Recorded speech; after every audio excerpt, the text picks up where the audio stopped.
श्री राम श्री राम श्री राम श्री राम श्री राम श्री राम श्री राम श्री राम श्री श्री राम श्री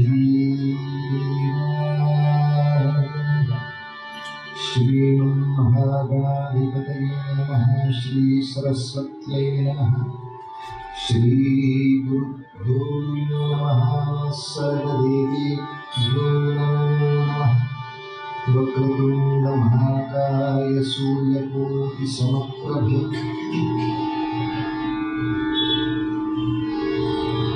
निर्विघ्नं कुरु मे देव सर्वकार्येषु सर्वदा गुरुर्ब्रह्मा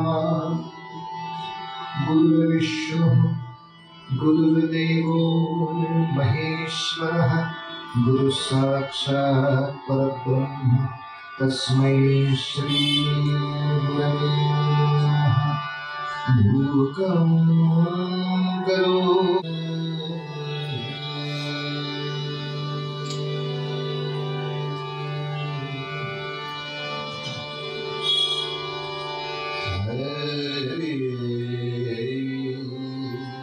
जय जय राम जय जय राम हरे जय राम जय जय राम हरे जय जय राम कृष्ण हरे हरे जय जय राम जय जय राम कृष्ण हरे हरे जय जय राम कृष्ण हरे हरे जय जय राम कृष्ण हरे हरे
रघुपति राघव राजा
मना सर्वथा सत्य सांडू नगोरे, मना सर्वथा मिथ्य मांडू नगोरे, मना सत्य ते सत्य वाचे बनावे, मना मिथ्य ते मिथ्य सोडून दिल्या.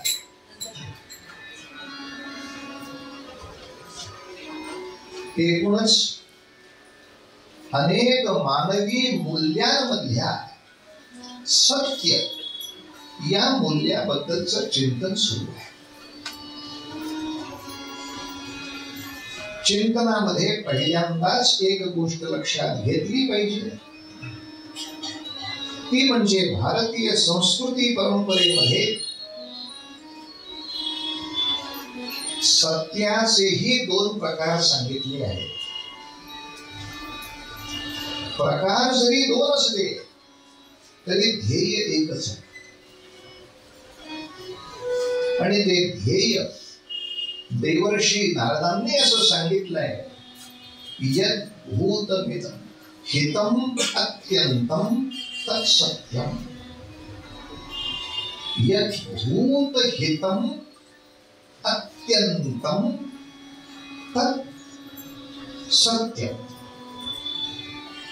ज्याने या सर्वभूत मात्राचे अत्यंतिक कल्याण होते असं बोलणं, असं वागणं म्हणजे सत्याने वागणं.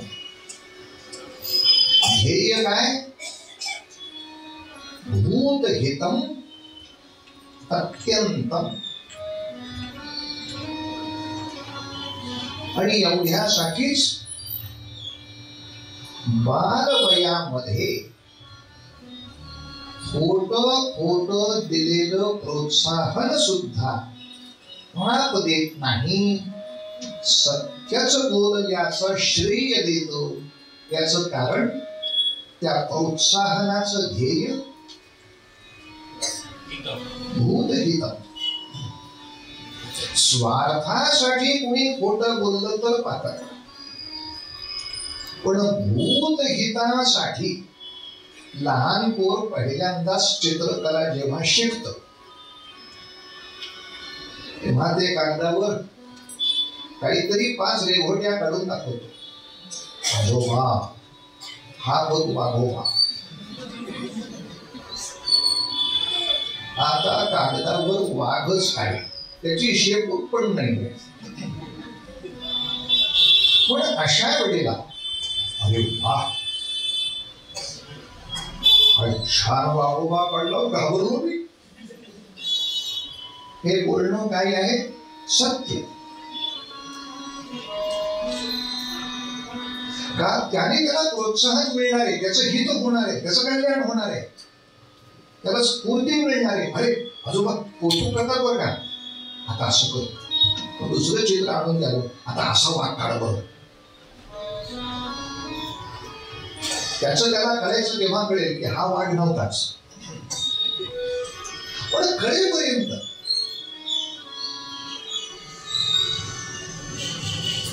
अशा तऱ्हेनं काही प्रमाणात त्याच्या हितासाठी केलेली स्तुती ही सुद्धा तशी सत्यामध्येच येते. गाण्याची आता कुठे तो प्रगती करू लागलाय, अशा वेळेला छान गातोय बरं. असे कोण सांगतात ते? सारे लोक वाटते. त्यांनी बहुतेक हा अभंग अभ्यासलाय. एकाच गाण्याबद्दल 3 जण मत सांगतात. 3 गुरु, एक महागुरु. पहिला सांगतो, वाह काय मस्त गायला. जरा गाणं म्हणताना सुराकडे अधिक लक्ष दिलं तर छान होईल हो. म्हणजे हे पुरेसं सुरात नव्हतं हा त्याचा अभिप्राय. जरा थोडं सुराकडे लक्ष द्या, पण छान. मग दुसरा अप्रतिम गायला, पण शेवटच्या कडव्यामध्ये थोडं ताल गडबडला तेवढं लक्ष ठेवा बघा. तालही गेलं. तिसरा सुंदर झालं, फक्त शेवटचं कडवच विसरला, पाठांतर नीट ठेवा. म्हणजे त्या गाण्याचे 3 अभिप्राय. मी ओळी विसरलो होतो, मी तालात चुकलो होतो आणि मी सुरामधनं हल्लो होतो. गाणं कसं झालं?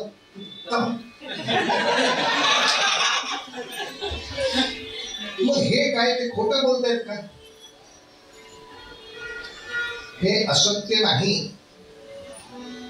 हे खोटं नाही, हे सत्यच बोलतायत का? याने तुझी प्रगती होणार. हे तुला असं वाटेल की अरे बरंच काही मी केलंय, आता थोडंसच आहे म्हणजे प्रगती करशील. इथे जर मी नको इतकं सत्य बोललो, काय अर्थ? तुमच्यापेक्षा आमच्या म्हशीचा आवाज चांगला आहे.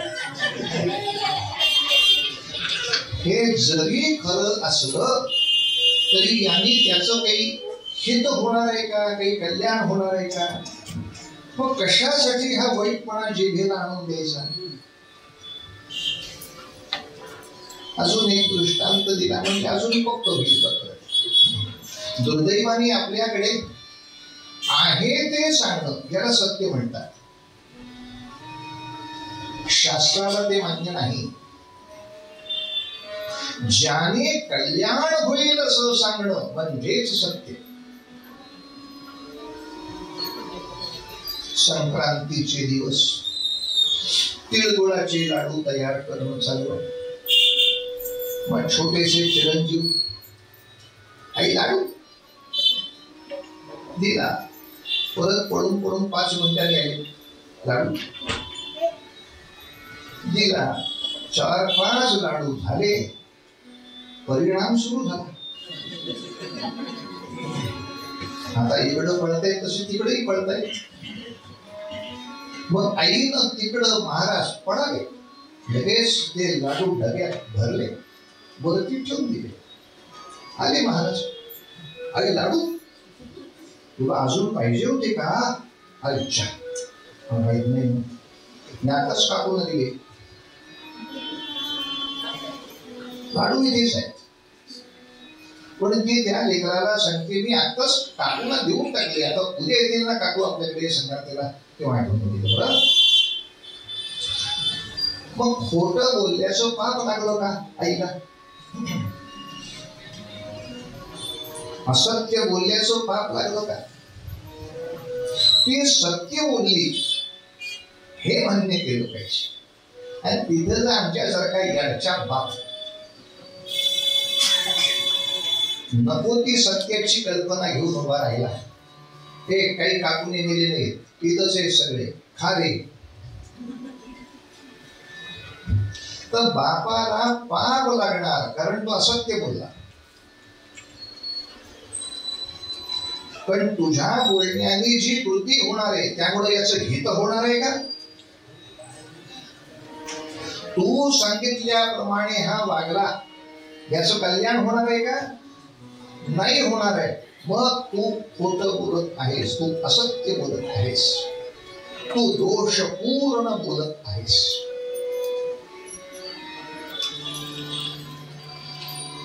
फार गंभीर विषय आहे हा, कारण पूर्वापार आपल्यावर तो संस्कार आहे. सत्य सदा बोलावे, सांगे गुरु आणि आपुला पाप.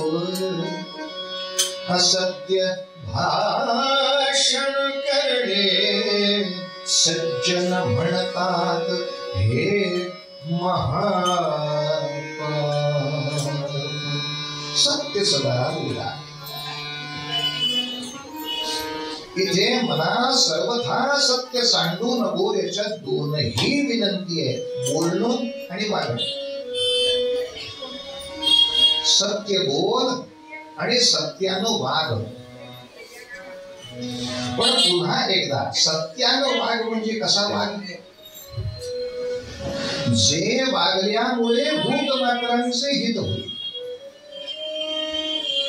तुझ्या स्वार्थापुरता तू वागलास, कोणाचंच हित सांगलं नाही, सगळ्यांचंच आहेत टाळक्यावर घेऊन बसलास,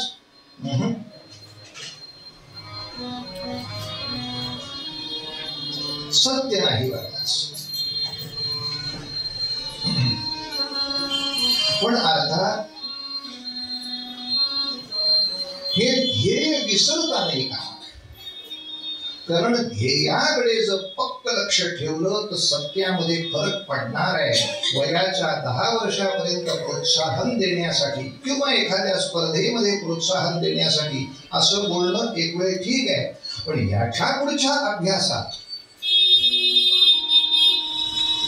एका विशिष्ट टप्प्यापर्यंत प्रोत्साहन हे सत्य आहे आणि त्या टप्प्यानंतर परीक्षण हे सत्य आहे. आता मात्र तुम्ही स्वच्छ परीक्षण केलं पाहिजे किंवा तुम्हाला नाही जाता आलं,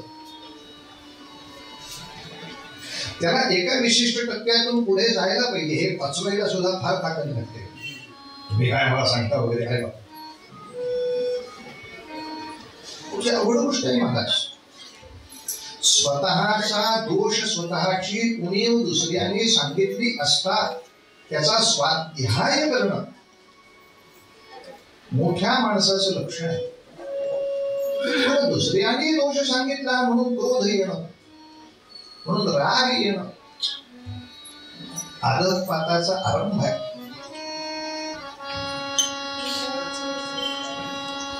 दत्त जन्माची कथा काय सांगते?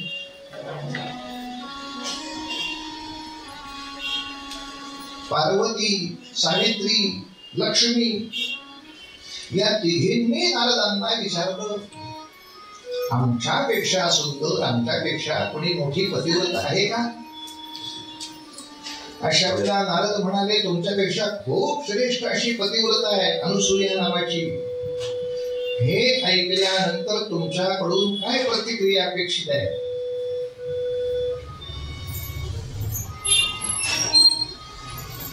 जिज्ञासा आली पाहिजे. परीक्षा आमच्यापेक्षा श्रेष्ठ आहे आणि आम्हाला अजून माहित नाही.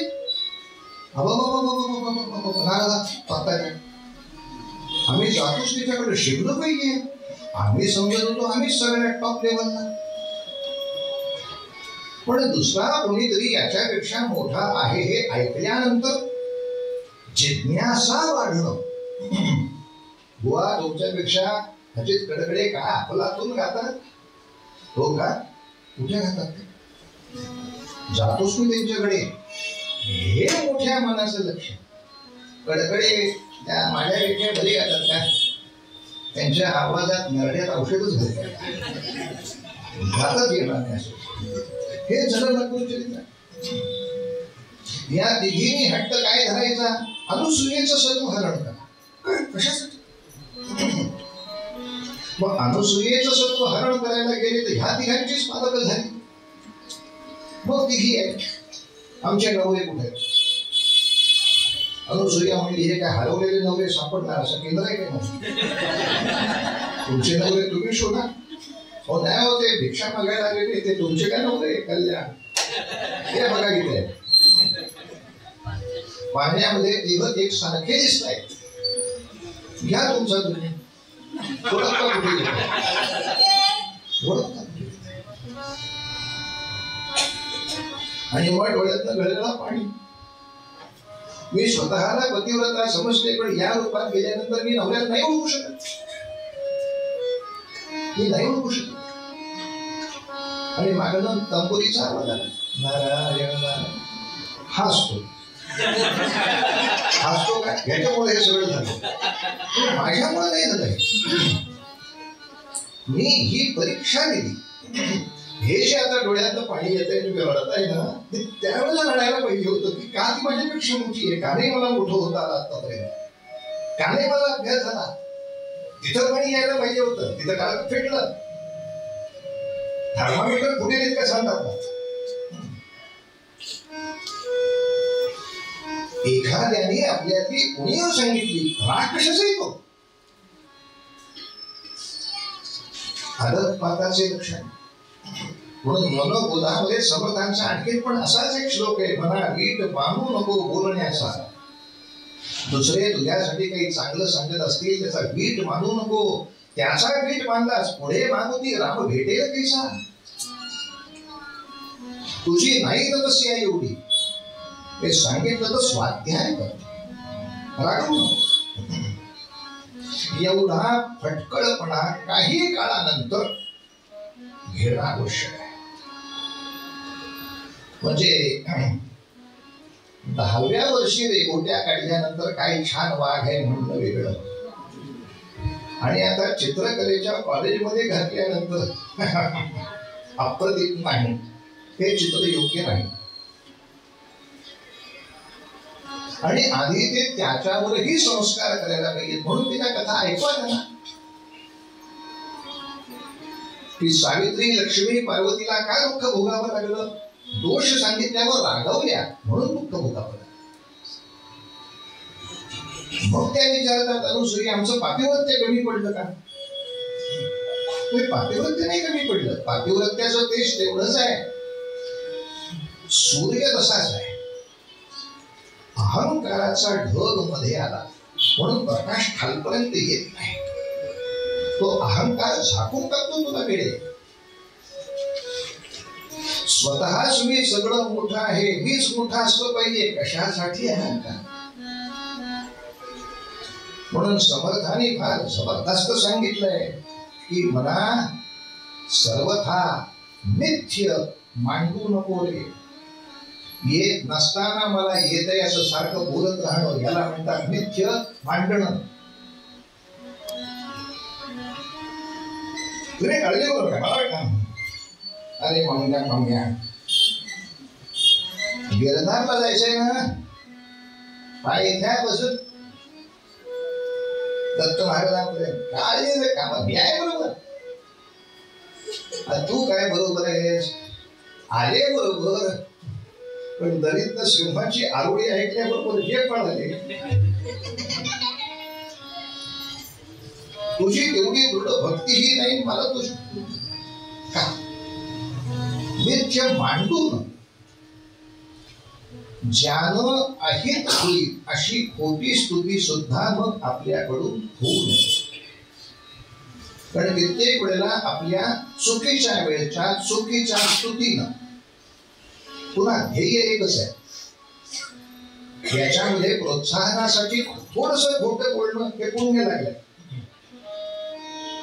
पण नंतर उगाचच खोटं बोलणं हे पुष्कळशा वेळेला मग स्वार्थासाठी होतं. एवढ्या त्याचा वाईटपणा कशाला घ्या, एक वाईटपणा कशाला घ्या, त्याच्या पुढं उद्याची सोय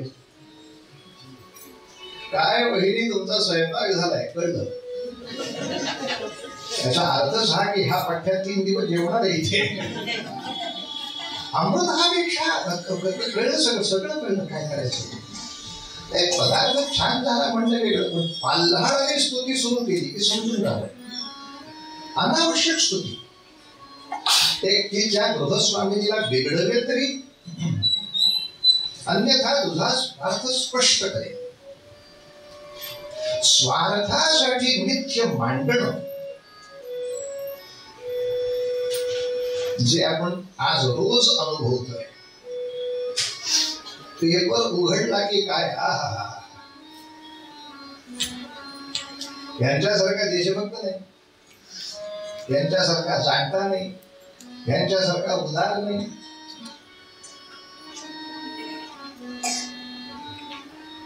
एकदा सीबीआय लागलं मागं, मग सगळं उघड पडत आहे. काय अवधानी आहे, काय शहाणपण आहे. माणसाच्या खासगी जीवनामध्ये डोकवू नये हे सभ्यतेचं लक्षण मान्य आहे, पण डोकवून बघता येऊ शकत नाही असं खासगी जीवन असणं हेही अधःपाताचं लक्षण आहे.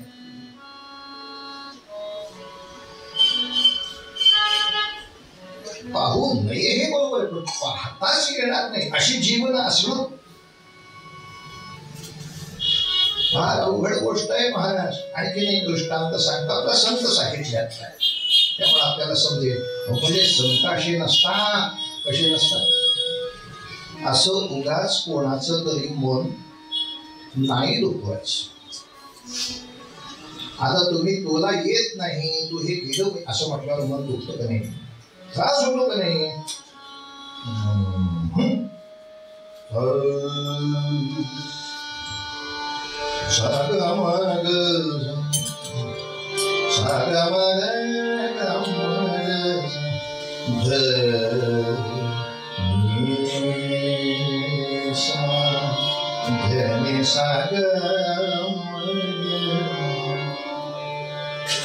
असं मग दुखवायचं नाही हो, तुला येत नाही असं सांगून.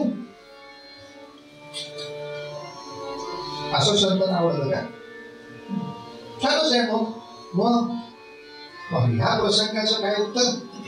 संत भार पंढरी, संत भार पंढरी, संत भार पंढरी, कीर्तनाचा गजर मोद, कीर्तनाचा गजर मोद, संत भार पंढरी, संत भार पंढरी.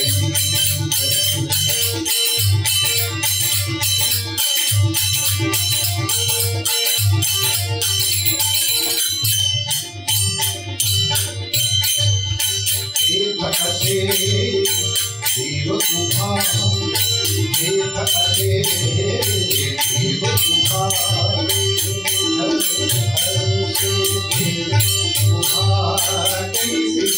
समचरणाची शोभा, समचरणाची शोभा, चरणाची शोभा, पंढरी,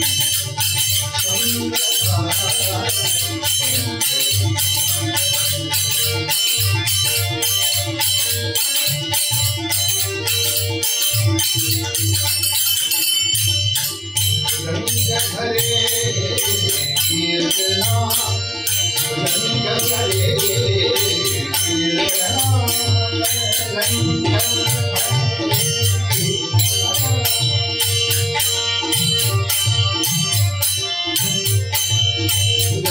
भरे कीर्तना, प्रेमी हरिदास नाचत, प्रेमी हरिदास नाचत, हरिदास नाचत, संत भार पंढरी, संत भार पंढरी.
पंढरपुरामध्ये साक्षात ज्ञानोबा आले म्हटल्यावर सखा गेला ज्ञानेश्वर.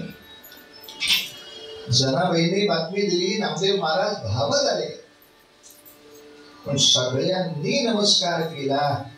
नामदेवांनी उलट नमस्कार काही कोणाला केला नाही. हे मुक्ताबाईंच्या लक्षात आल्याबरोबर पहिल्या बैठकीतच त्यांनी कुंभारांना बोलावून घेतलं. बोलोबा काका, मडकी कशी तपासतात हो? म्हणजे थापटनं मारल्यानंतर टन्न आवाज आला. मग आता घ्या थापटनं. हे सगळे संत महंत भक्त बसलेत, या सगळ्यांची डोकी म्हणजे मडकीच आहे. तपासा तर खरं. आणि प्रत्येकाच्या डोक्यावर हळूच थापटणं मारावं आणि त्यांनी म्हणावं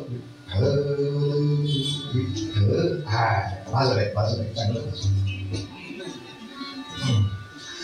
आणि नामदेवांच्या पाशी आल्यानंतर थापटणं मारायच्या आतच उभे राहिले. महाराज, तुम्ही कोण माझी परीक्षा घेणार?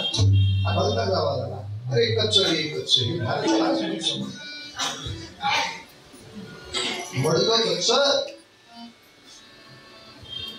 मग नामदेव महाराज तावानी पांडुरंगापाशी गेले. म्हणतात, देवा, मी तुझ्याशी बोलतो, तू माझ्याशी खेळतोस, मी तुला जीव घालतो, हा माझा अधिकार. आणि हे संत म्हणतात मी कच्चा. तेव्हा पांडुरंग पण म्हणाले, आतापर्यंत मीच ते सांगितलं नाही, हे माझं चूक. पण कच्चा रे कच्चा. का बरं? पण सद्गुरु अनुग्रहावेळ हरिला तो कठीण सर्वथा पटणे. मोरोपंतांनी फार मजा केली आहे. एक अक्षर इकडचं इकडं करायचं फक्त. सद्गुरु अनुग्रह हरिला तो कठीण सर्वथा पटणे. पटणे सर्वथा अवघड का? अनुग्रह नाही. सद्गुरु अनुग्रहाविण हरिला तो कठीण सर्वथा पटणे. आणि मग हे करण्यासाठी काय झालं? गोरा संत परीक्षित हाती घेऊन याच सर्व थापटणे. थापटणे शब्दाला था इकडे घेतला, पटणे इकडे घेतला. वारे वा, शब्दाची श्रीमंती. पण जाऊ दे, आता नामदेवांची एवढी मोठी योग्यता आहे. नामदेवच पंढरपुरात महत्वाचे आहे. पुढची तीर्थावळी काढायची, त्याला नामदेवांना आपल्याला बरोबर घेऊन जायचंय. कशा लोकच नाही ते बोलता. काय नाम्या तुझा अधिकार, काय नाम्या तुझं कीर्तन, काय नाम्या. हे सगळं चांगलंच आहे, याला कोणी नावं ठेवत नाहीये. पण तो कच्चा आहे. ते सत्य वाचे वदावे.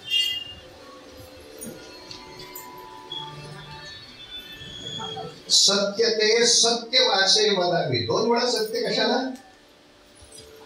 आपण म्हणतो ना, खरंच बोल. खरंच बोलायच्या मध्ये सत्य हा विषय नाही बरं का. जे खरं आहे ना ते खरंच बोल. म्हणून समर्थ बसायला अवघड यासाठी आहे, संत बसायला अवघड यासाठी आहे. सत्य वाचे वदावे, मिथ्य टाकून द्यावे. पण आयुष्यामध्ये जे बोलल्यामुळे समाजाचं हित होईल. आणि पुढचा विषय, जे केल्यामुळे समाजाचं हित होईल. असं करणं, असं बोलणं म्हणजे सत्य बोलणं, म्हणजे सत्याने वागणं. मग या तत्वज्ञानाशी विश्वास चरित्र का जुळत नाही ते आख्यानामध्ये आपल्याला पाहायचं आहे. या तत्वज्ञानाशी ते का नाही जुळू शकत पाहूया उत्तरंगामध्ये. तोपर्यंत म्हणा सर्वथा सत्य सांगू नको, म्हणा सर्वथा सत्य सांगू नको, मना सर्वथा नित्य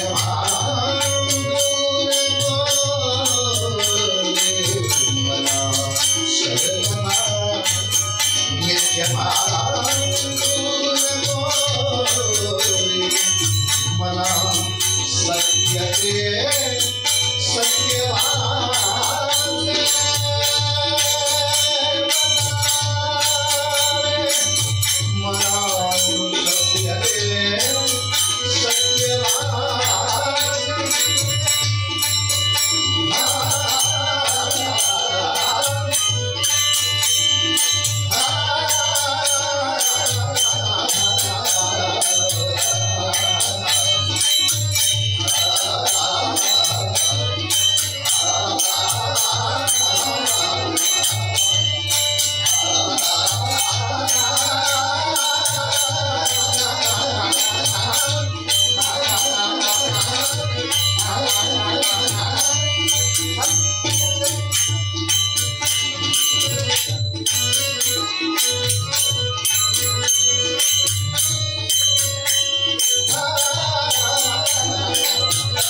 रघुपति राघव राजा पंडित पावन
रघुपति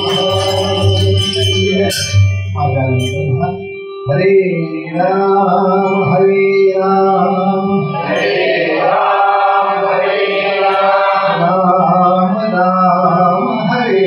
हरे राम राम हरे हरे हरे कृष्ण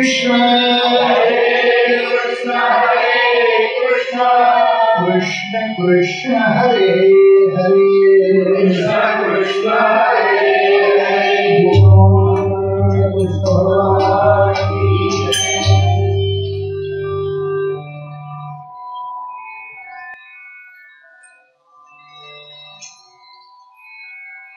भीष्म या शब्दाचा अर्थ आहे भयंकर, भयानक.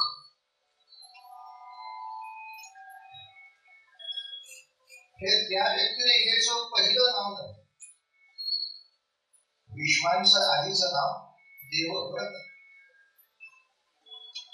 भारतामधलं एक प्रचंड मोठं साम्राज्य, त्या साम्राज्याचं नाव हस्तिनापुर. हस्तिनापुर राजधानी. या राजधानीतला सम्राट शंतनू. या शंतनू नावाच्या सम्राटाचा विवाह गंगा नावाच्या तपस्विनी बरोबर झाला आणि त्या गंगेनं अशी पट घातली, आपला विवाह झाल्यानंतर आपल्याला जी मुलं होतील त्यांची मी जी गती करेन त्याला तुम्ही शंका घ्यायची नाही. ज्या क्षणी शंका घेतली त्या क्षणी आपला प्रपंच थांबला. आता असं हे का सांगितलं, महाभारतामध्ये भयानक जाग राहावं लागतं, सारखे फ्लॅशबॅकच आहेत. प्रत्येक घटनेकडे बघितले की त्याचा फ्लॅशबॅक.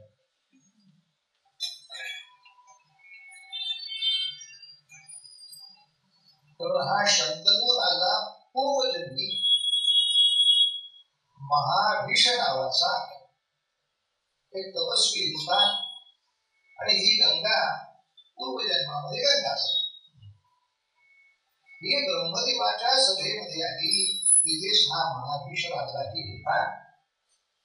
त्या महाभीष राजाला एक दिव्य लोक प्राप्त झाला होता. दिव्य लोकांमध्ये ब्रह्मसभा होती आणि अशा वेळेला त्या गंगेच्या मुखावरच वस्त्र दूर झालं तर एक सभ्यता होती त्या दिव्य लोकांची की बाकी त्यांनी मान खाली द्यावा. पण महाभीष त्या दिव्य लोकांमध्ये असूनही त्याच्याकडून हे वर्तन झालं नाही. म्हणून ब्रह्मदेवाचा शाप झाला, आता मनुष्य जन्म घेऊन एक जन्म पूर्ण करून यावं लागेल तरच पुन्हा दिव्य लोक. आता असे दिव्य लोक असतात का नाही याच्यावर इथं चिंतन करायचं नाही. असतात हे मान्य करून पुढे जायचं. कारण हे फक्त महाभारतातच आहे असं नाही. भागवतातही अशा अनेक उदाहरण आहेत की अनेक पुण्यात्मे त्या दिव्य लोकात राहतात, काहीतरी चूक झाली की पुन्हा मृत्यू लोकात येतात, ती चूक सुधारतात, पुन्हा दिव्य लोकात जातात. अगदी आधुनिक काळामध्ये रामकृष्ण परमहंस सुद्धा हे बोलले. ते विवेकानंदांशी बोलले की अरे तुला आठवत कसं नाही, आपण दिव्य लोकांमध्ये ऋषी होतो, मी निघालो पुढे तेव्हा तू मला तिथे सांगितलं होतंस की मागोमाग येतोय भेटतो म्हणून, किती वेळ लावलास. म्हणजे विवेकानंद रामकृष्ण या जन्माच्या पेक्षा एका दिव्य लोकांमध्ये हे पूर्वाभार आहे आणि या दिव्य लोकांच्या अनेक पुण्यात्म्याचं आपल्यावर सदैव लक्ष आहे. योग्य वेळेला हे नरनारायण ऋषी अवतार गेला तेव्हा तर रामकृष्ण परमहंस थापा मारतात तेवढं तर नाही म्हणताय. महर्षी त्यास खोटं बोलतील असं काही म्हणताय. तेव्हा निश्चितपणे पुराणामध्ये तर 7 लोकांचं वर्णन केलंय. भू हे भुवः स्वः महः जनः तपः सत्यम. आणि अशा 7 लोकांमध्ये विविध असे दिव्य आत्मे दिव्य लोक निवास करत आहेत. एवढा विषय लक्षात घ्यायचा. दिव्य लोकांमध्ये म्हणजे ब्रह्मलोकात निवास करायचं ज्याला भाग्य मिळालं अशा महाभीष त्या राजाकडून चूक झाली, सभेची सभ्यता बिघडली. म्हणून त्याला एक जन्म मनुष्य धावण्याची शिक्षा. आणि तसंच गंगेचंही झालं. तीही अभिलाष मनामध्ये ठेवून महाविषाकडे पाहत राहील की नाही शिक्षा, एक जन्म घ्या मग घ्या. जन्मासाठी दोघंही जाणार आता पृथ्वीवर. हे लक्षात आल्यानंतर त्याच दिव्य लोकामध्ये म्हणजे त्याच ब्रह्मलोकामध्ये असणारे 8 वसू त्याने त्या गंगेला प्रार्थना केली, बाई ग तुमची जशी चूक झाली तशी आमच्याकडनं पण एक चूक झाली आणि म्हणून आम्हाला पण शाप मिळालाय की मनुष्य जन्माला जाऊन परत या. आता मनुष्य जन्माला जाऊन परत या एवढा शाप मिळालाय. त्या जन्मात किती वेळ राहा असं टाइम लिमिट दिलेली. त्यामुळे आम्ही तुझ्या पोटी जन्म घेतो, जन्माला आलो की तो आम्हाला संपवून टाक. मी परत अंतर उठवला आम्हाला माणूस काय जाऊन आलो असं त्या 8 वसूंनी सांगितलं. आता दिव्य लोकातून हे दोघं जण जमिनीवर आले. हा शंतनू झाला आहे. ती काय झाली आहे, गंगेला या गोष्टीची स्मरण आहे, शंतनूला नाही. म्हणून ती लस घालताना तो कशी घातली असं असं होईल. मान्य झाली, विवाह झाला, 1 2 3 4 5 6 6 7 मुलं झाली. पोर झालं की हिनं गंगेत सोडून दिलं. त्याला मुक्ती द्यायची होती वसूंना. 8व्या मुलाच्या वेळेला मात्र शंतनूला राहावं. मला काय करते सगळे शंका घेतली. आता आपला प्रपंच नाही. आता हा 8वा मरणार नाही. याचं पुरेसं योग्य शिक्षण केल्यानंतरच तुम्ही तुमच्या ताब्यात येईल. हा प्रदीर्घ आयुष्य जगेल, तुमची गादी पुढे चालले. कारण शाप 8ही जणांना मिळाला होता, पण ज्याला तो अधिक प्रकर्षाने मिळाला होता तो शेवटचा, तो जास्त यातना भोगायला शिल्लक राहणार. अशा रीतीनं तिनं या मुलाचं उत्तम अध्ययन केलं. आता मौज अशी आहे, कालखंडाची गणित मांडायला अवघड पडतं. वेदांचं अध्ययन वसिष्ठांकडे. आता वसिष्ठ तर रामायणात होऊन गेले. असं कुठेतरी जाणवतं की ही माणसांची नावं नसून त्या पीठाचं नाव असावं, मग त्या गोत्राचं नाव. वसिष्ठ कुळातला आता महाभारतात जो होता त्याच्याकडे. शस्त्राचं शिक्षण परशुरामांच्याकडे. परशुरामांच्याकडे शक्य आहे ते त्याला ओळख चिरंजीवत नसा. महाभारतात अनेक कुणाले प्रत्यक्ष आले. शिवशंकरांचा कृपा आशीर्वाद या मुलाला लाभला आणि साधारणतः हा मुलगा 16 वर्षाचा होईल. शंतनू वाट पाहतोय आणि ह्या 16 वर्षाचा झाल्यावर गंगेनं त्याला शंतनूच्या ताब्यात दिला आणि आता ती कायमची निघून गेली. गंगेबरोबरचा प्रपंच संपला.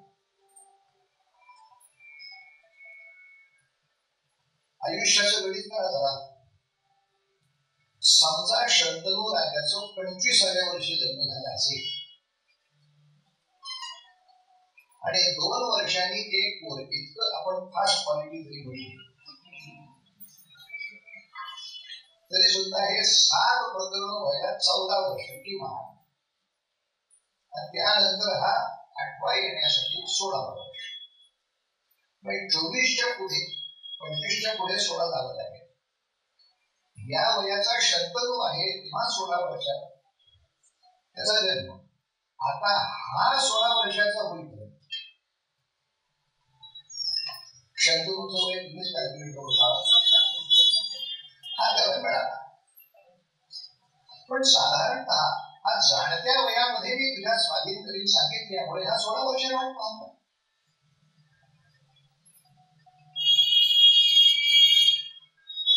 यानंतर हा पुत्र लाभल्यामुळे 45 अशी झाली की ही बदली प्रचंड मोठी वर्ष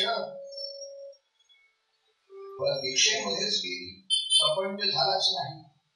आता तो आल्यानंतर थोडं स्थैर्य प्राप्त झालं आणि मनामध्ये परत प्रपंच करावा अशी इच्छा झाली शंतनूला.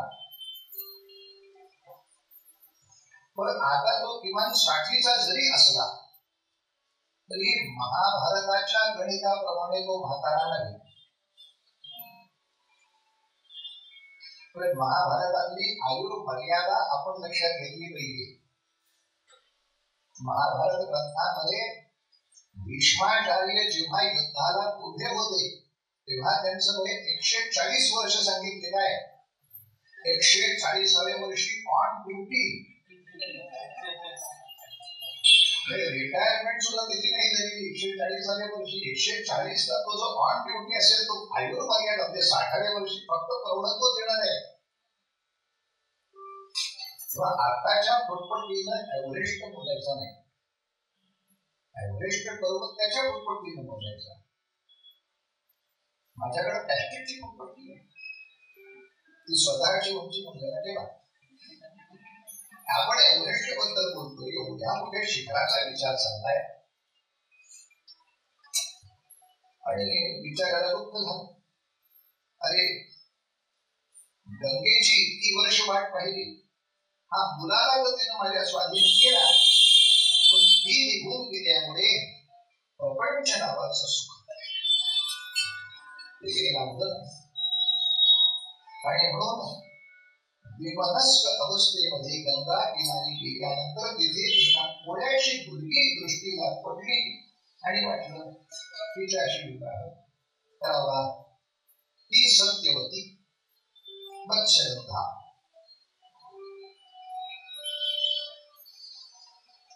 पण हिच्याशी विवाहाचा प्रस्ताव टाकल्यानंतर तिनं आणि तिच्या वडिलांनी तो अशी घातली की या मुलीला जी मुलं होती तो पुढचा राजा होणार असं वचन द्या तर हे लग्न होईल. पुढचा राजा होण्याचे अधिकार सगळे देवव्रताचे आहेत. परंतु आता त्या वयामध्ये आहे की आता त्याचा अभिषेकच करायचा एवढंच राहिलंय. अरे बापरे, हिच्या मुलाला राज्य देईन असं मी नाही वचन देऊ शकत, नाही वचन देऊ शकत. आणि म्हणून दुःखी झालेला शंतनू परत आला. देवव्रतामध्ये पुढे आणि शंतनूला न कळवता तो कोळीवाड्यात जाऊन तिला मागणी घालायला उभा आहे. कशासाठी आला युवराज? माझ्या वडिलांची मागणी तुम्ही मान्य करा. त्यांचं प्रदीर्घ काळ प्रापंचिक जीवन झालेलं नाही. तुम्ही त्यांच्या जीवनामध्ये आलात तर त्यांच्या जीवनाला एक चांगला जोडीदार म्हणून माझी अट आहे. आणि तुझ्या वडिलांना ती मान्य नाही. वडिलांचं राहू द्या, नाहीतरी त्या पदावर तुमच्या मुलाऐवजी आत्ता कोणाचा हक्क आहे? माझा आहे. मी माझा हक्क सोडतो नाही इथे आणि मी शब्द देतो की तुम्हाला जो पुत्र होईल तो राज्यावर येणार.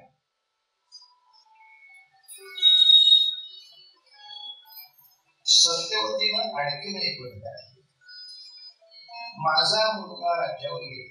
हो, पण आता राज्यावर कोणी बसायचं यासाठी माझ्या मुलाचं तुमच्या मुलाचं भांडण झालं तर आणि दूरदृष्टी. म्हणून देवव्रताचं नाव भीष्म पडलं. पण त्यांनी ज्या प्रतिज्ञा घेतल्या त्या भयंकर आहेत. म्हणजे तो केवळ 16व्या 18व्या वर्षी ह्या प्रतिज्ञा करतो की आई तुम्ही काळजी करू नका, माझी मुलं तुमच्या मुलाशी भांडली याची शक्यताच नाही. मी आजन्म ब्रह्मचर्य मानतो. मी लग्नच करत नाही. तो होती 18व्या वर्षी ही प्रतिज्ञा करणं हे भीष्म आहे. एवढी भयानक प्रतिज्ञा. आणि त्याच्या पुढची गडबड मात्र एक मोठी झाली आणि ती म्हणजे मी आजन्म ब्रह्मचर्य धारण करेन, हिमालयात घेऊन जाईल असं म्हणाला. आणि सत्यवती म्हणाली तुम्हाला हिमालयात जायला येणार मला आणखीन एक वचन पाहिजे आता तुमच्याकडून. काय? माझी जी मुलं या राज्यावर बसतील त्यांचे तुम्ही सेवक म्हणून आयुष्य काढलं पाहिजे.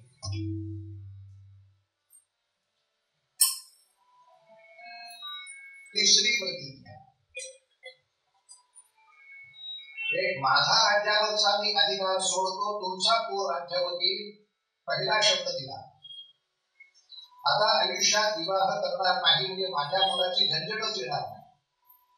दुसरा शब्द दिला आणि तिसरा हाही शब्द दिला, जो राज्यावर येईल त्याचा मी नोकर म्हणून राहील. नियंत्रण नाही, नोकर. आपला जो काल प्रश्न होता की अशा भयानक गोष्टी जेव्हा धृतराष्ट्र करत होता तेव्हा भीष्म युद्धाला विरोध करायला काही उभे राहिले तर ते नोकर म्हणून मानले गेले. ते त्या प्रशासनाचे नियंत्रण नाही. त्यांनी तिथे प्रतिज्ञा घेतली.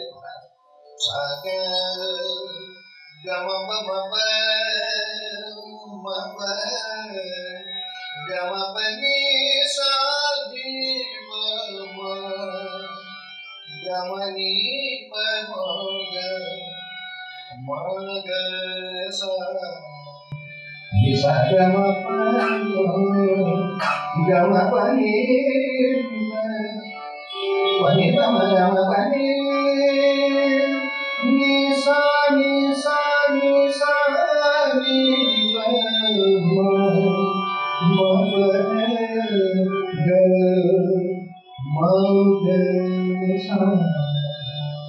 माते ही प्रतिज्ञा, माते ही प्रतिज्ञा, माते ही प्रतिज्ञा, माते ही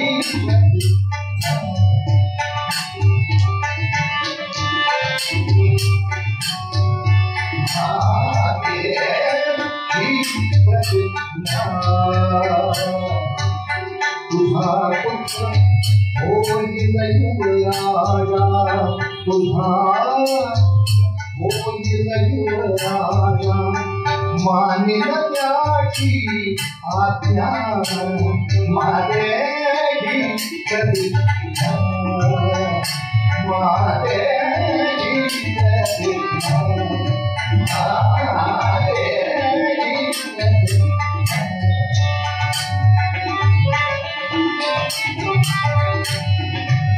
सेवक म्हणून आयु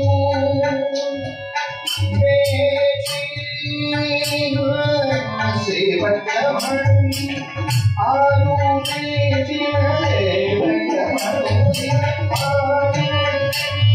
म्हणून आयु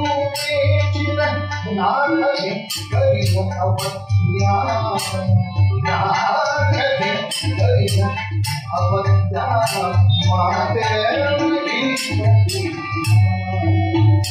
माते ही प्रतिज्ञा, माते ही प्रतिज्ञा, ही प्रतिज्ञा, ही प्रतिज्ञा.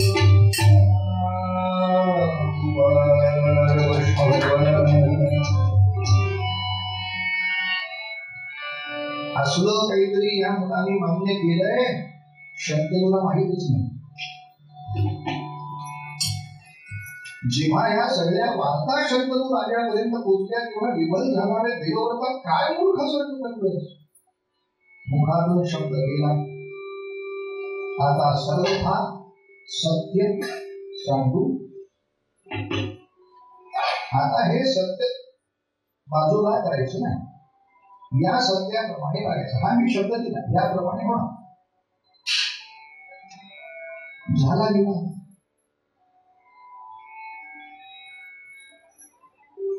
शंतनू राजापासून सत्यवतीला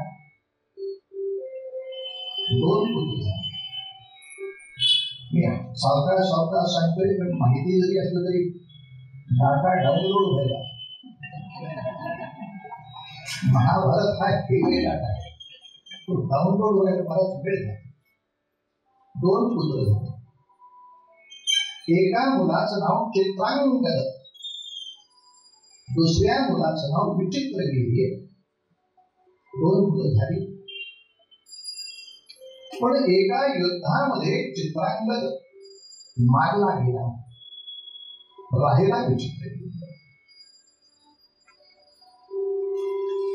त्यांनी स्वयंवरामध्ये जाऊन कुणाला जिंकावं आणि विवाह करावा एवढी त्याची शक्ती नाही. म्हणून त्याच्यासाठी भीष्म एका स्वयंवरात गेले आणि तिथल्या 3 राजकन्यांचं अपहरण केलं आणि हस्तिनापुराला घेऊन आले. त्या विचित्रवीर्यासाठी या 3 पत्नी. आता एका पत्नीला सहन करता येणार नाही अशी याची तब्येत.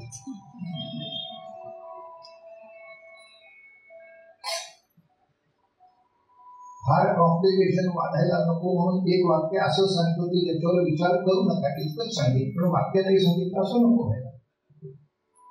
ज्या 3 राजकन्या आणल्या त्यांची नावं बिरोगी सांगत बसत नाही. सगळं त्रास नको. ज्येष्ठ राजकन्या इतकंच म्हणाली की मी माझ्या मनाने एका राजाशी विवाह ठरवलाय. त्याला माळ घालण्याच्या आधीच तुम्ही आम्हाला रथ करू शकता. सगळ्या जमलेल्या राजांच्या बरोबर युद्ध करून भीष्मानं त्या जिंकून आणल्या. म्हणजे भारतवर्षामध्ये एकही राजा सगळे एकत्र आले तरी त्याचा पराभव करू शकत नाही. हे शौर्य भीष्माचं आहे. पण तरी भीष्माने तिचं स्वातंत्र्य मान्य केलं. तिला सन्मानाने तिला हव्या होत्या त्या राजाकडे पाठवली. स्वतः जिंकलेली असताना तिला. उरल्या 2. पण या दोघींच्या मध्ये पुत्रोत्पत्ती करण्याआधीच विचित्रवीर्याचं निधन.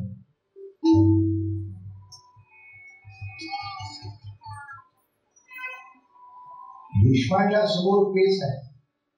शब्द दिलाय तो विवाह करू शकत नाही. मग आता वंश कसा? कुरुवंशाला पुढचा कुलदीपक यायचा कसा? म्हणून भीष्माने थोडीशी चौकशी केली आणि त्याला मार्ग सापडला. तो मार्ग असा. पुन्हा फ्लॅशबॅक.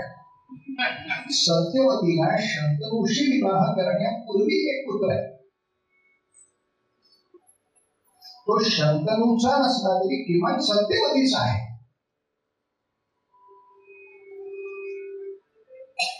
ते महर्षी व्यास. हे ऋषी पराशरांच्या पासून तिला झालेला पुत्र. पराशर ऋषी आणि सत्यवतीची भेट झाली तेव्हा तिने सहजीवनाची इच्छा व्यक्त केली.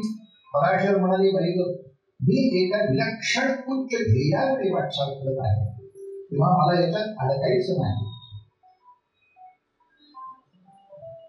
पण एका अपत्यानंतर आपण जाऊ शकाल.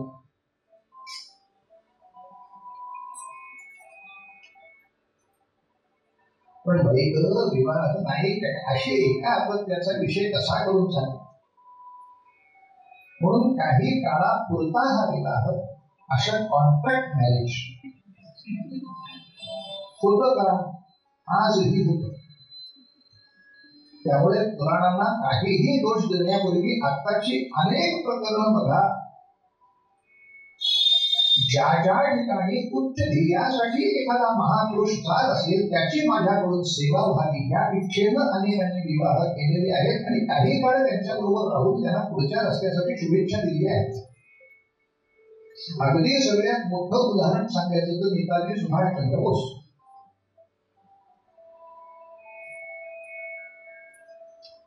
हे साधारणतः 41-42च्या दरम्यान जर्मनीमध्ये आहे. 43ला आझाद हिंद सेनेचं महायुद्ध उभं राहणार आहे. यानंतर हा माणूस जिवंत दिसणार आहे का नाही माहित नाही. असं असताना जेवढा वेळ तू या ठिकाणी आहेस तेवढा वेळ मला तुझी सेवा करता आली, मला आनंद झाला. म्हणजे एका जर्मन मुलीशी त्यांचा विवाह झालाय. त्या मुलीचं नाव केली. तिला मुलगी झाली सुभाष बाबूंच्या पासून. अर्थात सुभाष बाबू तिथून बाहेर पडल्यानंतर 2 ते 3 वर्ष ते युद्धामध्ये होते, ते जिवंत राहिले नाहीतच पुढे. पण एका तुम्ही जर्मनीतून जात नाही या विशिष्ट कालखंडापुरती मला तुमची सेवा करायची असं कॉन्ट्रॅक्ट मॅरेज केलं गेलं. आणि ते बाबूजींच्या घरच्यांनी सुद्धा मान्य केलं. पण सुभाष बाबूंच्या मृत्यूनंतर त्या मुलीला आपल्या कुटुंबामध्ये त्यांनी मान्यता दिली. अमिता घोष त्यांचं नाव, त्या आज आहे विद्यमान.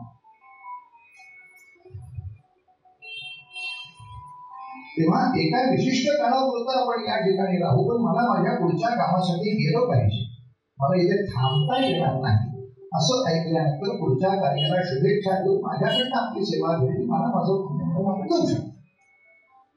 याच्यामध्ये कुणी कुणाचं वाईट करणं, कुणी कुणाला फसवणं काही हे सगळं एकमेकांच्या अंतर्गतीने झालेला विषय आहे.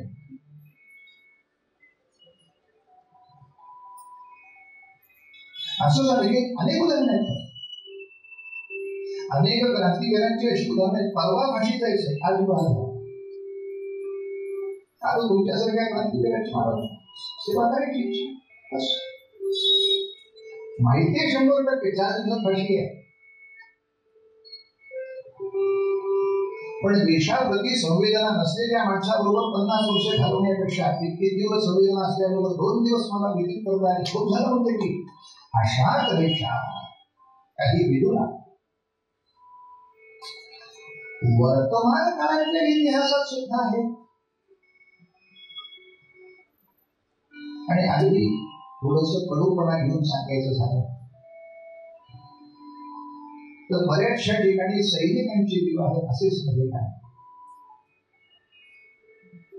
की जेव्हा ती मान्यच करते केव्हा बरोबर माहित नाही, जाईल तर येईल का माहित नाही, आहे तेव्हा माझा. आणि त्या उच्च ध्येयासाठी जाण्यासाठी शुभेच्छा. कारगिल जिंकून या, आला तर तिरंगा फडकवून या, नाही आला तर तिरंग्यामध्ये गुंतवून या, काय सांगू.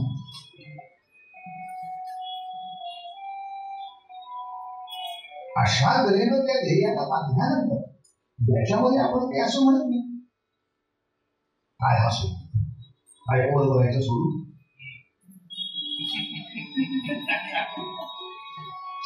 तेव्हा पराशराबद्दल काहीतरी विपरीत काहीतरी बडबड करण्याआधी ही सगळी उदाहरणं पाहिली म्हणजे कळेल आपल्याला. तेव्हा अशा तऱ्हेनं महर्षी व्यासांचा जन्म झाला आणि त्या व्यासांना ही सांभाळू शकत नाही, पण कुठल्या नात्याने सांभाळला परत पराशरानेच. पराशर हिचा मुलगा सांभाळत आहे ही बातमी भीष्माने काढली आणि ते व्यासांना घेऊन व्यासांना काळजी एकच म्हणजे यांच्याशी विवाह करायला पूर्वीच्या काळी ही प्रथा होती. नवऱ्याकडून शक्य नसेल तर दिराकडून पुत्रोत्पत्ती करून वंश चालवावा, त्या काळातल्या नियमाप्रमाणे सगळं गणित आहे. आताच्या गणिताप्रमाणे त्या गोष्टीचं भयानकता विचारात घ्यायची नाही. त्याच्या काळामध्ये त्या कसं आहे, अगदी शिवछत्रपतींच्या काळापर्यंत सुद्धा 8 विवाहाची प्रथा होती. आता असं वाटतं बापरे एक लग्न झाल्यानं दुसरं कसं. शिवछत्रपतींना 8 स्त्री आहेत आणि त्या काळामध्ये काही वैषयिक इच्छेसाठी लग्न केली जात नव्हती. राज्य बळकट होण्यासाठी अनेक नातेसंबंध जोडले जातात. आतापर्यंतची सुद्धा उदाहरण आहे. तेव्हा त्या त्या काळातल्या गणिताप्रमाणे हिशोब करायचा. ते म्हणजे मला यांच्यापासून अपत्य निर्मिती अशक्य नाही, अवघड असं आहे. इतकी वर्ष मी राहिले माझ्या वडिलांच्या सहवासात, पराशरांच्या सहवासात, हिमालयाच्या सहवासात, तपश्चर्येच्या सहवासात, एवढं तेज त्या सहन करू शकतील का नाही याबद्दल शंका आहे. भीष्म म्हणाले त्याचा विचार आपण करू आणि जी व्यासांना भीती होती ती खरी ठरली. एका त्या अंबिकेपाशी ते गेले तर ती त्या तेजानं इतकी प्रभावित झाली की डोळेच मिटून घेतले. परिणामतः तिला झालेला पुत्र आंधळा दिसला. दुसरी राणी तिच्यापाशी व्यास गेले तर ती त्या तेजानं पांडुरंगी पडली. तिच्या पोटी जन्माला पांडुरंग बऱ्याच गुणांनी युक्त होता, पण पंढूरच्या अभ्यासात थोडासा पंढूर आजाराने दोघंही राज्यावर बसायला पुरेसे सक्षम नाही. तिसरी संधी घेऊन भाग आहे. तिसऱ्या संधीच्या वेळेला या दोन राष्ट्रांनी ठरवलं आपण जायचंच नाही. एक दासी पाठवू. त्या दासीनं मात्र पवित्रपणे व्यासांचा स्वीकार केला. तिच्या पोटी जन्माला आली विदुर. तो सगळ्या गुणांनी युक्त, एकही दोष नाही. दोष फक्त एकच, दासीच्या पोटी आल्यामुळे राज्याचा अधिकार नाही.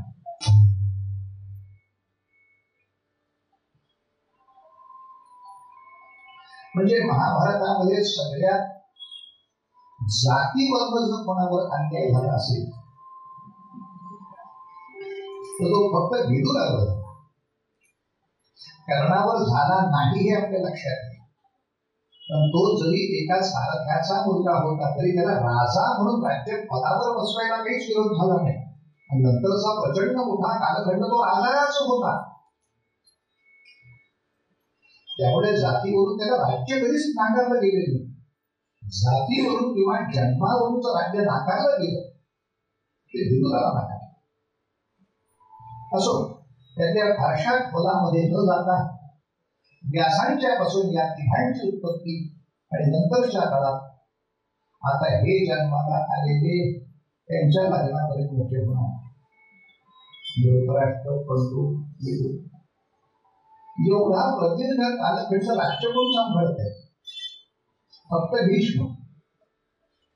किती मोठा कालखंड त्यावर.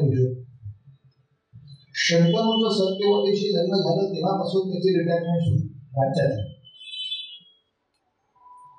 पुढे सत्यवतीला 2 मुलं झाली, ती 20-25 वर्षाची झाली, तोपर्यंत भीष्म झाला. चक्रांगद विसरली. विचित्रवीर्याला 2 पत्नी आणल्या, त्याचं निधन झालं. मग आता व्यासांना बोलवलं. ही 3 मुलं झाली, ही पुन्हा 20 वर्षाची होईपर्यंत राज्य भीष्म. आणि या धृतराष्ट्र पंडूला जी मुलं झाली कौरव पांडव हे सगळे 20 वर्षाची होईपर्यंत.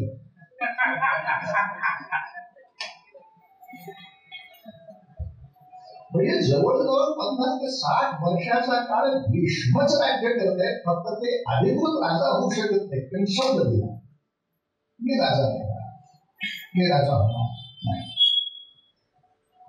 हा सगळा गोंधळ टाळण्यासाठी त्यांनी लग्न करायला पाहिजे होतं का? शब्द मोडून ही अपेक्षा नाही. पण गोपाळ कृष्णांची एकच फक्त अपेक्षा होती, ती म्हणजे हे सगळं आपण जे सत्य बोललो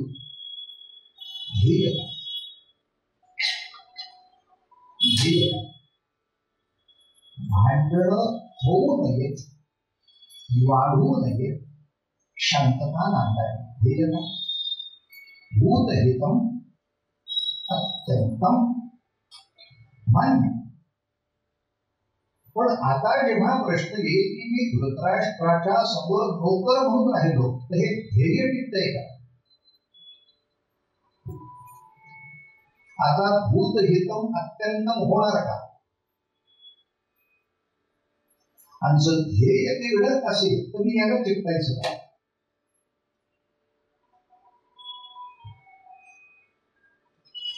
कारगिलला युद्ध करताना मला सांगितलं पुढे जाणार.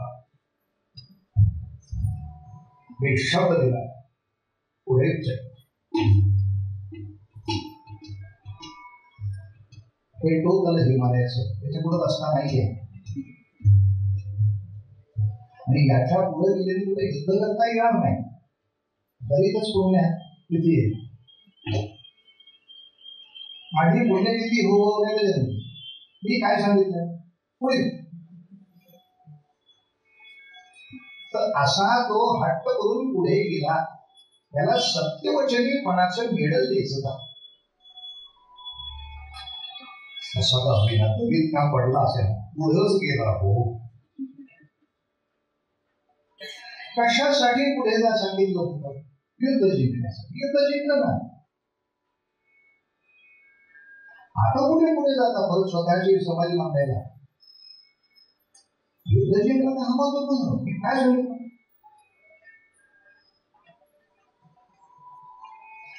गोपाल कृष्णांचा जो भीष्मांशी झालेला संवाद आहे तो इतिहास आहे. भीष्माचार्य बाकी कुठल्याही गोष्टीचा विषय नाही, पण तुम्ही मी धृतराष्ट्राचा नोकर म्हणून राहील ही भूमिका फक्त बदला. तू जर चुकीचा वागणार असेल तरी तुझ्या बरोबर राहणार नाही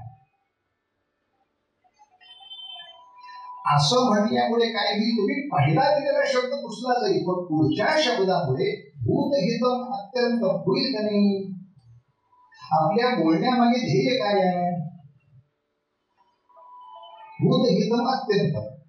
तुम्ही नोकरासारखे निश्चित त्यांच्या हातात आहात म्हटल्यानंतर ते वाटेल काय काय करताय. त्यांना जर कळलं की अरे मी चुकीचं वागलो तर एवढा मोठा माणूस माझ्याकडे होणार नाही बरं वागवत करेन. त्यांची जी दुष्टपणा करण्याची ताकद आहे ती काहीतरी तर कमी होईल, काहीतरी तर सज्जनांचं हित होईल. त्यांना 100% खात्री आयुष्यभर कितीही अन्याय करा भीष्म आपला नोकर आहे आणि तो एवढा पराक्रमी आहे की भारतातल्या सगळ्या राजांचा पराभव तो एकटा करू शकतो. आता त्यांना दिलेला शब्द पाळत बसणं. धृतराष्ट्राला त्या राज्याशी मी एकनिष्ठ राहील हा शब्द पाळत बसणं याने सत्य होणार आहे का.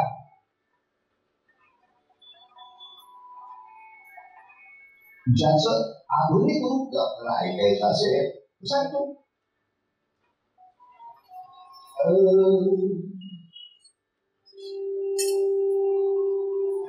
शिवाजी महाराजांवरती चाल करून आलेले मिर्झा राजा जयसिंग राजपूत आमच्या निष्ठा आम्ही दिल्लीश्वराशी नोकरी करू म्हणजे करू. पण ह्या निष्ठा केव्हा अर्पण केल्या होत्या. पृथ्वीराज चौहान जेव्हा तिथे राहता होता तेव्हा हे शब्द दिले गेले होते. आता पृथ्वीराज संपला, त्याच्यानंतर घोरी आला, नंतर गजनी आला, त्याच्यानंतर मोगल आले, नंतर चेंगीज खान आला, नंतर हे औरंगजेब नावाचं महाभूत दिलं. तिथं कोणी येऊ ही शब्द काय दिलाय.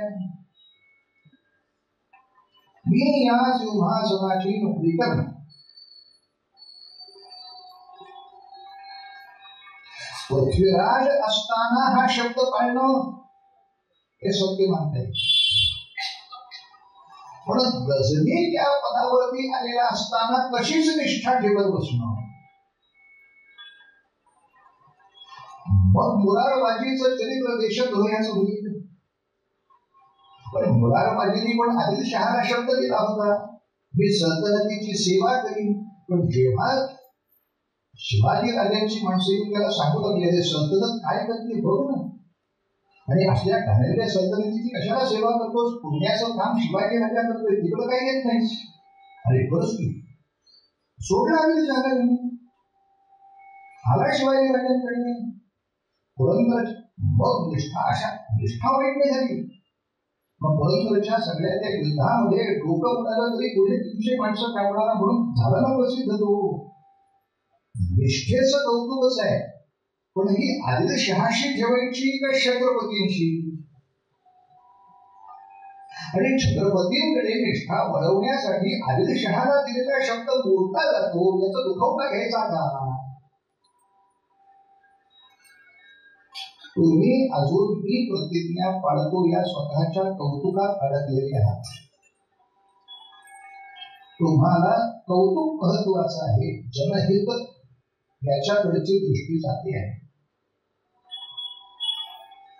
अर्थात आपण चुकतोय हे त्यांनाही कळत होतं, आणि म्हणून युद्धाच्या वेळेला त्याने दुर्योधनाला सांगितलं ते बघा काय मी आता शब्दाने मागलोय म्हणून नोकरीला उभा राहिलो, मी सेनापती होतो, पण पांडवांना मारणार नाही. पांडवांना मारणार नाही. पांडवांना मारणार नाही.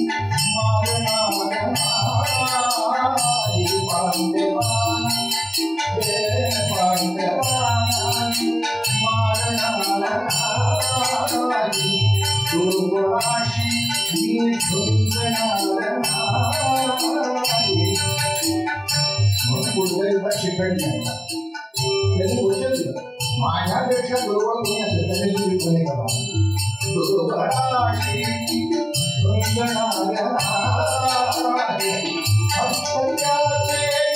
सैन्य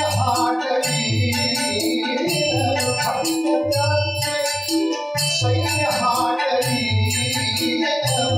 शब्द रक्षणासी करे रक्षणा करीन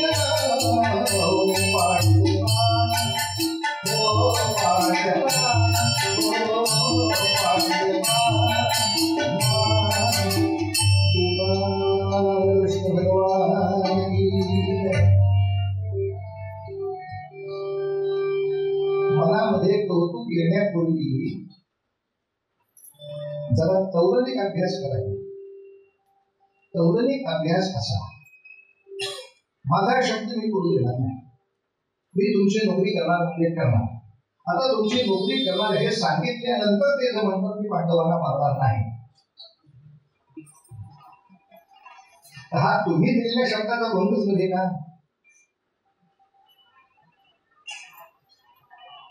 ज्याच्यासाठी आपण जपतोय तिथे दिलेला शब्द मोडता नाही का? बरं, आपण त्यांना समर्थन दिल्याचे त्रास काय होणार आहे? तुम्ही पांडवांना मारणार नाही ठीक आहे, पण तुम्ही त्याचं सैन्य हटवणार. 18 अक्षौहिणी सैन्य.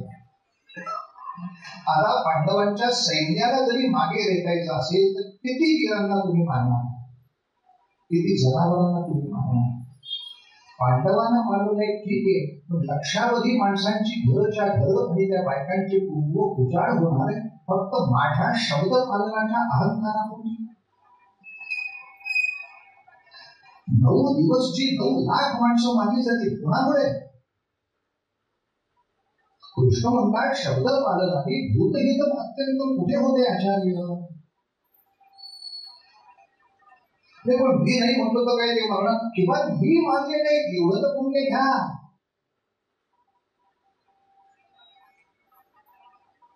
ते त्यांच्या मनाने काय मारायचे असतील ते वरती युद्ध करून म्हणतील, पण मी यांचं आहे नाही बघू एवढं तर पुण्य मिळेल असं काय करतात? आणि शेवटी भीष्माचार्यांशी अर्जुन नीट युद्ध करत नाही हे कृष्णाच्या लक्षात आलं. तर त्याला सारखे ते आजोबा दिसायचे, आजोबांना कसा मान. आणि कृष्णाने शब्द दिला होता की रणांगणामध्ये मी शस्त्र घेणार नाही.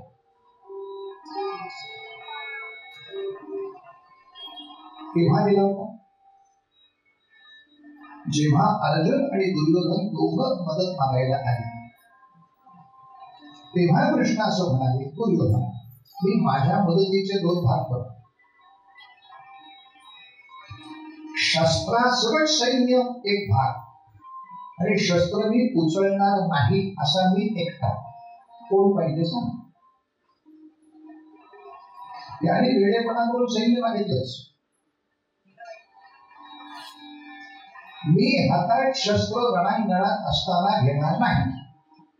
कोणाला शब्द दिला? दुर्योधन. हा पाडल्याने भूतहित होणार आहे का? जर नाही खड्ड्यात गेला शब्द. भूतहित महत्वाचं. अशी कौतुक नको. भगवंत रथावर खाली उतरले, अनेक रथ मोडून पडले होते, त्यांना रथाचा चाक असं भगवंताने सुरुवात केली. अर्जुना सुद्धा नाही झालं, मग तू बस येते मी संतोष आपला ह्या क्षणी भीष्म. अर्जुन मागे धावत आला, असं काय करतो? कृष्णाने चक्र हातामध्ये उचललं, तुला सुदर्शन नव्हतं, रथाचं चाक आणि एका रथाचं मोठलेलं चाक. महाभारतात वर्णन असं आहे, कृष्णाने ते चाक उचललं आणि कौरवांच्या सैन्याने आबाऊपण करून पळायला सुरुवात केली. गेला गेला भीष्म गेला, तर सगळं सैन्य विश्वास ठेवू नये यांनी एक शाख जरी मारलं तरी सेनापती संपलाय. तो शस्त्र घेत नाही म्हणून आपल्याला 18 दिवस काही करता येणार आहे.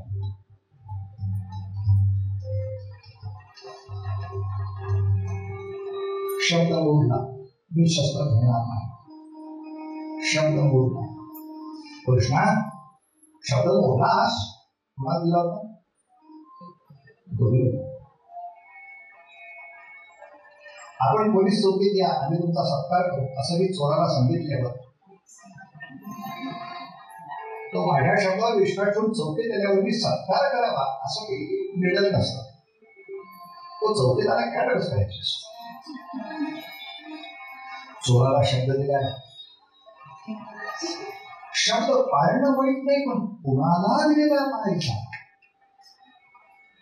याचा विवेक भीष्म करू शकले नाहीत म्हणून त्या सगळ्या दोषाचं थापत होत्या.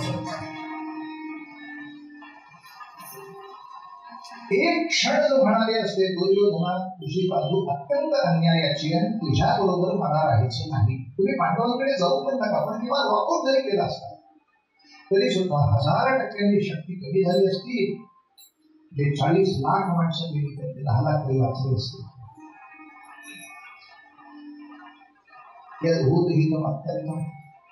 त्याच्यात ते कथा अशी सांगतात. आता ते रंगवत बसत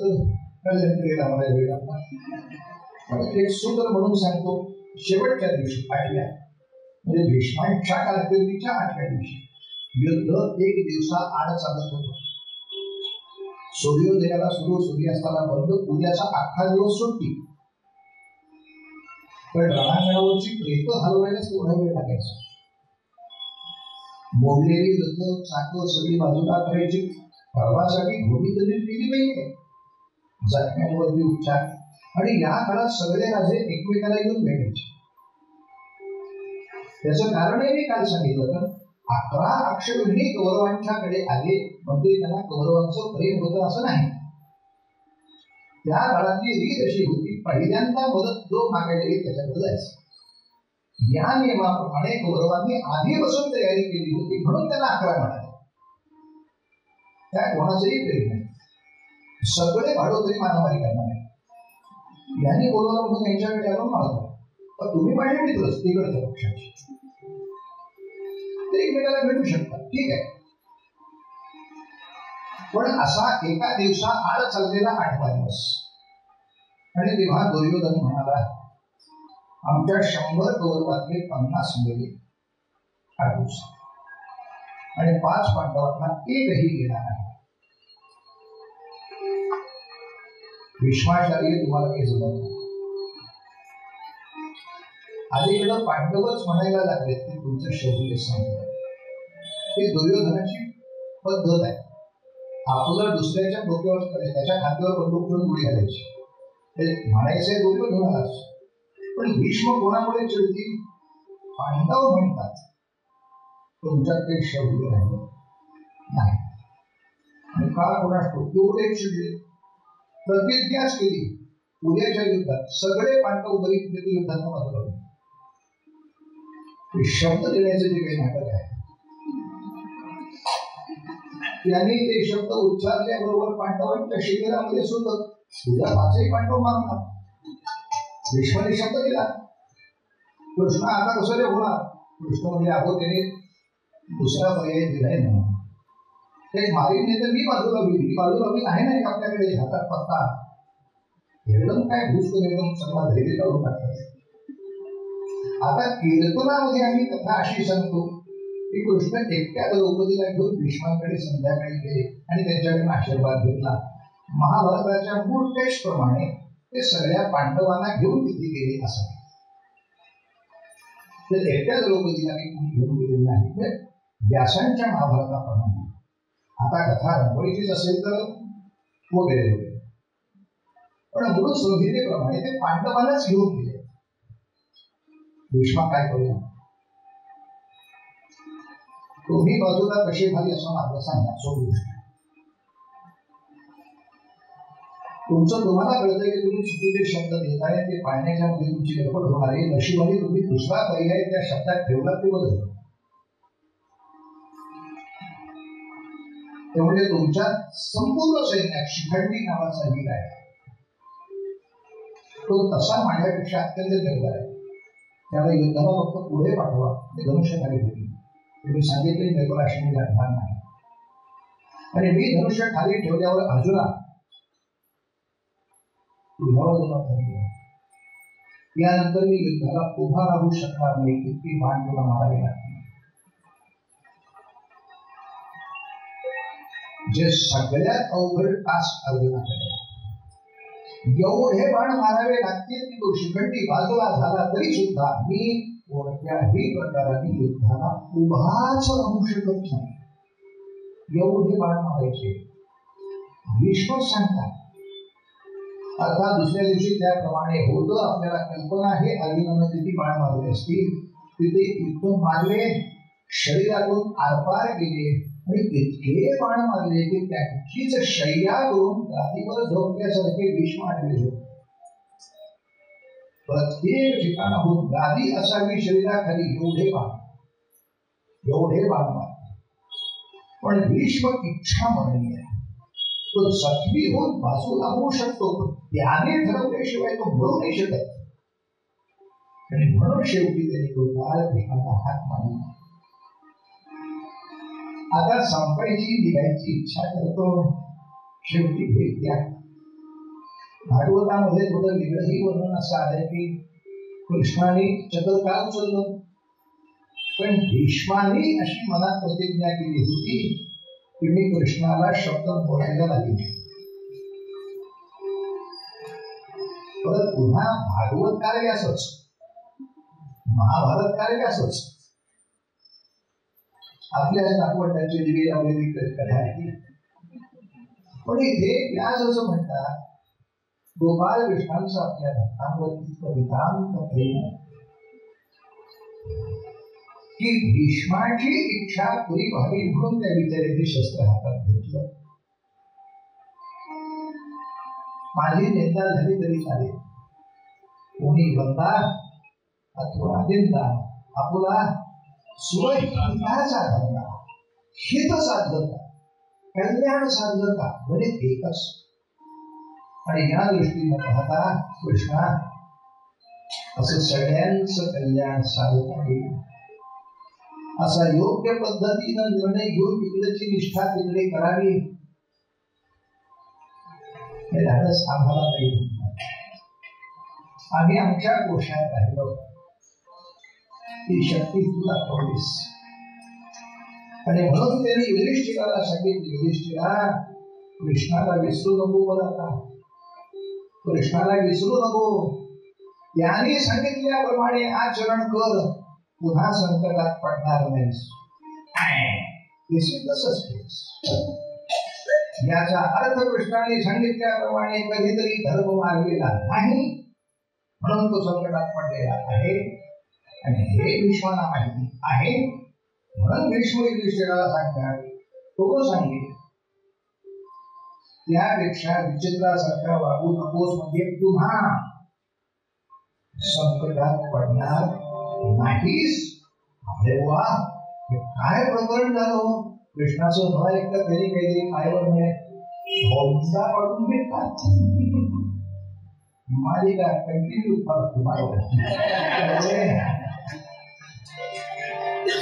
कृष्णाने शब्द बदलला, पण कृष्णाला कोणी विश्वासघात केला का? जनहिताचा दिलेला शब्द कधी बदलला का? परित्राणाय साधूना विनाशाय दुष्कृता धर्मसंस्थापनार्थाय आयुष्यातल्या प्रत्येक दिवशी जे जी कृती केली या तिघांसाठी कृती काही असेल, जनहित साधलं नाही ते आचरण सत्य. कृती कशीही असेल, यद भूतहितम अत्यंतम जरूर काम, गोपाल कृष्णाचं संपूर्ण चरित्र हे सत्याचं आचरण म्हणावं लागेल. पण भूतहित अत्यंतम डोळ्यासमोर घेतल्याशिवाय कुठलाही निर्णय केलाच नाही. आणि भूतहितापेक्षा आपल्या कौतुकाचे नगारे वाजवायची जेव्हा हौस आली, तेव्हा मग हाऊस फिटर, हॉस्पिटलचं नाव काय म्हणजे हे जे स्वतःची मास केला ना ती सगळी हाऊस फिटल अशा हॉस्पिटलमध्ये जावं लागलं महाराज. कसं किंवा पुढे नंतर विचार करू. सांप्रत मला सर्वदा सत्य सांडू नको. मला सर्वदा सत्य सांडू नको. मला सर्वदा सत्य मांडू नको रे. मला सर्वदा सत्य मांडू नको रे. मला सत्याचे सत्य पाहे.